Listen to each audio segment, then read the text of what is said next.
বাংলাদেশ আওয়ামী লীগের ৭৫তম প্রতিষ্ঠাবার্ষিকী উপলক্ষে আজকের এই আলোচনা সভার প্রধান অতিথি জিএম আরাফাত, সাংগঠনিক সম্পাদক নারায়ণগঞ্জ মহানগর, এবং সভাপতির আসন অলঙ্কৃত করছেন আমাদের আলহাজ মনোয়ার হোসেন মনা ভাই। আজকে বাংলাদেশ আওয়ামী লীগের ৭৫তম প্রতিষ্ঠাবার্ষিকীতে যাদের নাম জড়িয়ে থাকতে চায় তাদেরকে আজকে স্মরণ করি।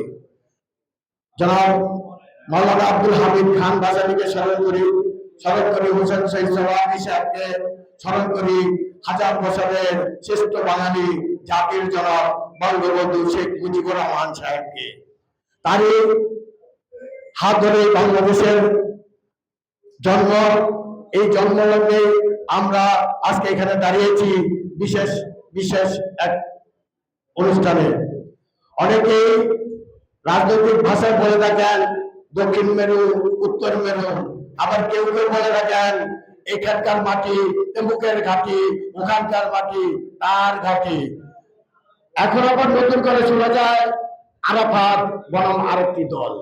আমি বলি আরাফাত অন্যের দলের মধ্যে বিভক্তির কর্ম নয়।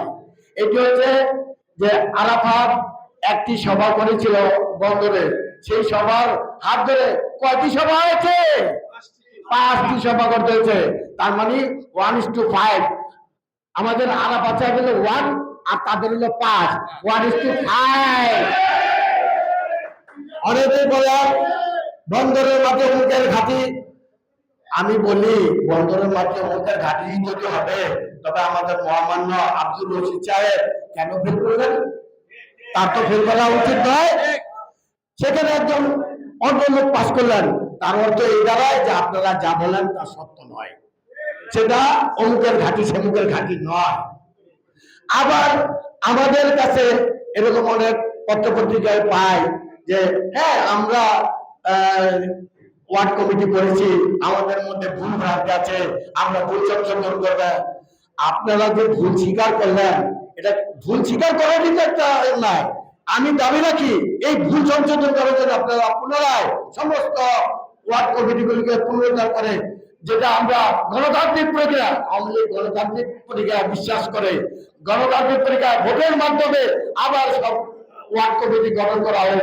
এই দাবি জানিয়ে আমি আজকে এখানে বলতে চাই। আরাফাত সাহেব ভদ্রলোক, তার বিরুদ্ধে কথা বলেন, ভদ্রলোক এরকম হয়, ভদ্রলোকের গায়ে লাগে। কিন্তু আপনারা যারা বলেন তারা তো আসলে ভদ্রতার পর্যায়ে করেন কিনা সেটা একবার চিন্তা করে নিন। আমি আরেকটি কথা বলতে চাই যে অনেক নেতারা আছে যারা নির্বাচনে ভয় পায়, এবং যখনই নির্বাচন করেন তারা অনেকেই শূন্য ভোটে বাড়িতে ফেরত বসেন। এটা কি? আমরা ভয় পাই না। আমরা আওয়ামী লীগের রাজনৈতিক কর্মী, আমরা চাই তৃণমূল পর্যায়ে যাকে নির্বাচিত করবে ভোটের মাধ্যমে আমরা আসতে চাই। আপনারা কি এটা সমর্থন করেন? আমরা চাই যে ভোটের মাধ্যমে এটা হোক। আমি আমার বক্তব্যের দীর্ঘায়িত করব না, অনেক বক্তা আছে, তাদের বক্তব্য শুনবো আমরা। আমরা চাই মাননীয় মেয়র মহোদয় এবং আমাদের 4 আসনে এটিএম শামীম ওসমান সাহেব, তারা যৌথভাবে আপনাদের নেতৃত্বে আমরা পুনরায় সমস্ত 1 থেকে 27 পর্যন্ত ওয়ার্ডের নতুন করে আমরা নির্বাচন চাই এবং নেতৃত্ব দেওয়ার জন্য যোগ্য নেতা চাই। আপনারা যারা নেতৃত্ব দিয়েছেন পকেট কমিটি, এই পকেট কমিটি আমরা মানি না, মানবো না, মানি না, মানবো না। জয় বাংলা, জয় বঙ্গবন্ধু, জয় হোক তৃণমূল পর্যায়ে নেতা কর্মীদের, ইনশাআল্লাহ।